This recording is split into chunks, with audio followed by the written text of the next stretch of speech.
Welcome back to my channel. मेरे channel को like and subscribe कर दें। आज मैं आपको आत्मबोधोपनिषद का 2वां अध्याय सुनाने जा रही हूँ, जो कि इस प्रकार है हिंदी में। मेरी स्वयं की माया विशेष रूप से गलित हो गई है। मैं अतुल दर्शन रूप वस्तु मात्र ही हूँ। मेरा अहंकार नष्ट हो चुका है तथा जगत, ईश्वर एवं जीव जैसे भेद मेरे लिए नष्ट हो गए हैं। मैं प्रत्येक आत्मा से अभिन्न परात्पर ब्रह्म हूँ। मेरे लिए सभी तरह के विधि निषेध विनष्ट हो चुके हैं। मैं आश्रम धर्म के परे अर्थात उससे ऊपर उठ गया हूँ तथा मैं असीम सुख से परिपूर्ण एवं ज्ञान स्वरूप हूँ। मैं साक्ष्य रूप तथा किसी भी तरह की अपेक्षा से रहित हूँ। मैं अचल होकर अपनी महिमा में ही प्रतिष्ठित हूँ। मैं अजर अमर तथा पक्ष विपक्ष आदि भेद से रहित हूँ। मैं एकमात्र ज्ञान रूप रस स्वरूप हूँ। मोक्ष के आनंद का एकमात्र सागर हूँ। मैं सूक्ष्म हूँ, मैं अक्षर हूँ, मैं विनष्ट गुण समूह वाला हूँ। मैं तो केवल आत्मा ही हूँ। मैं त्रिगुणातीत अक्षर परम पद हूँ। मेरे उदर में अनेकों लोग विद्यमान है। मैं कुटस्थ चैतन्य स्वरूप हूँ, क्रिया रहित धाम हूँ तथा मैं वितर्क रहित हूँ। मैं एक हूँ, मैं अविकल अर्थात परिपूर्ण हूँ। मैं निर्मल एवं निर्वाण मूर्ति हूँ। मैं अवयवों से रहित तथा मैं ही अजन्मा हूँ। केवल सत्स्वरूप में सबका सारभूत मैं ही हूँ। मैं अवधि रहित निज बोध रूप हूँ। मैं श्रेष्ठतर भावों से युक्त तथा भेद रहित हूँ। मैं अति विराट तथा निर्दोष हूँ। अवधि एवं सीमा से रहित केवल आत्मस्वरूप हूँ। मैं वेदांत के द्वारा जाना जाता हूँ, आराधना के योग्य हूँ। सभी भुवनों में अनुपम सुंदर हूँ। मैं परमानंद घन स्वरूप हूँ तथा मैं ही परमानंद रूप एकमात्र भूमा स्वरूप हूँ। मैं शुद्ध हूँ, अद्वैत हूँ, सतत भाव रूप हूँ, आदि रहित हूँ। मैं त्रित से रहित हूँ। मैं बद्ध मुक्त और अद्भुत स्वभाव वाला आत्म तत्व हूँ। मैं पवित्र हूँ, अंतरात्मा हूँ तथा मैं ही सनातन विज्ञान का पूर्ण रस आत्म तत्व हूँ। शोध किया जाने वाला परात्पर आत्म तत्व हूँ और मैं ही ज्ञान एवं आनंद की एकमात्र मूर्ति हूँ। मैं विवेक बुद्धि से युक्त हूँ।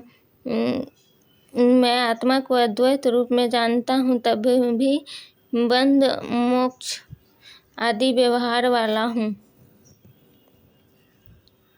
मेरी दृष्टि से प्रपंच निवृत्त हो गया है, तब भी सर्वदा वह सत्य के सदृश प्रतिभासित होता है।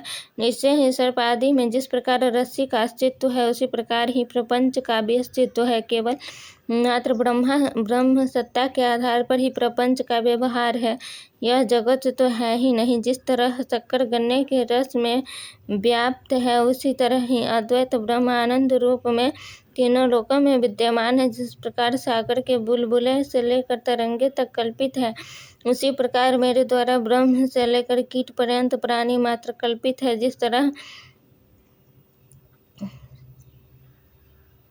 समुद्र की तरंगों में रहने वाले जल की इच्छा नहीं करते, उसी तरह केवल आनंद स्वरूप होने में मुझे विषयों के आनंद की कोई भी इच्छा नहीं रहती। जिस तरह संपत्ति से संपन्न व्यक्ति को दरिद्रता की कोई संभावना नहीं रहती, उसी तरह ही ब्रह्म के आनंद में निमग्न रहने वाले मनुष्य को विषयों की कोई आशा नहीं रहती। बुद्धिमान पुरुष जिस प्रकार विष और अमृत को देख करके विष का परित्याग कर देता है, उसी प्रकार मैं आत्मा को देख करके अनात्मा का परित्याग कर देता हूँ। जैसे घट को प्रकाश देने वाला सूर्य घड़े के नष्ट होने से स्वयं नष्ट नहीं होता, वैसे ही शरीर को प्रकाश देने वाला साक्षी परमात्मा शरीर के नष्ट होने पर भी नष्ट नहीं होता।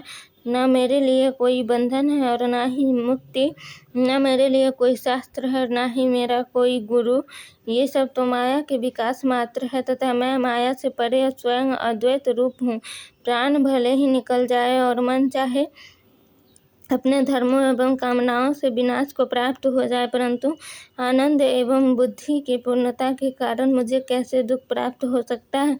मैं आत्मा को तो अनायास सहज ही जानता हूँ। मेरा अज्ञान न मालूम कहाँ पलायन कर गया है। अब मेरा कर्तृत्व भाव बिल्कुल नष्ट हो गया है तथा मुझे कुछ भी करना शेष नहीं है। ब्राह्मण कुल गोत्र नाम की सुंदरता एवं जाति का अस्तित्व तो मात्र स्थूल शरीर में ही होता है। मैं तो स्थूल पदार्थों से बिल्कुल पृथक हूँ। क्षुधा, पिपासा, अंधापन, बहरापन, काम, क्रोध आदि सभी तरह के धर्म लिंग आदि शरीर में स्थित रहते हैं। मैं तो इस लिंग शरीर से रहित हूँ। मुझ में इनमें से कोई भी विकार नहीं है। जड़ता, प्रियता और आनंद मनाना आदि कारण शरीर के धर्म हैं। मैं तो नित्य और निर्विकार स्वरूप से युक्त हूँ, अतः ये उपर्युक्त सभी मेरे धर्म नहीं है। जैसे उल्लुक को सूर्य अंधकार युक्त दिखाई देता है, वैसे ही मूढ़ मनुष्य को स्वयं प्रकाश स्वरूप परमानंद में अज्ञान दृष्टि गोचर होता है। जैसे बादलों के कारण चारों ओर से दृष्टि के रुक जाने से लोग समझने लगते हैं कि सूर्य नहीं है, वैसे ही मूढ़ता से आवृत प्राणी यह मान लेता है कि ब्रह्म है ही नहीं। जिस प्रकार से अमृत विश्व से अलग है, इस कारण विश्व के दोषों से वह दूषित नहीं होता, उसी प्रकार मैं जड़ से भिन्न हूँ, अतः जड़ के दोषों का मुझ में स्पर्श नहीं होता। जैसे दीप कणिका अर्थात दीपक की छोटी सी ज्योति भी मुझे बहुत बड़े अंधकार को विनष्ट कर देती है, वैसे ही थोड़े से ज्ञान का प्रकाश भी घने अंधकार रूपी अज्ञान को विनष्ट कर देता है। जैसे रस्सी में तीनों कालों में कभी भी सर्प नहीं है, वैसे ही अहंकार से लेकर शरीर तक का संसार मेरे अंदर तीनों काल में नहीं है। मैं तो केवल अद्वैत रूप में ही हूँ। मैं चैतन्य स्वरूप हूँ, इसीलिए मुझ में जड़ता नहीं है। मैं सत्य स्वरूप हूँ, इस कारण मुझ में झूठ नहीं है। मैं आनंद स्वरूप हूँ, आनंद स्वरूप होने के कारण मुझ में दुख नहीं है। ये सभी तो केवल अज्ञान से ही प्रतिभासित होते हैं। इस आत्म प्रबोध उपनिषद का जो व्यक्ति कुछ क्षण भी उपासना कर लेता है, वह पुनः इस संसार में नहीं आता है। ऐसी यह उपनिषद है।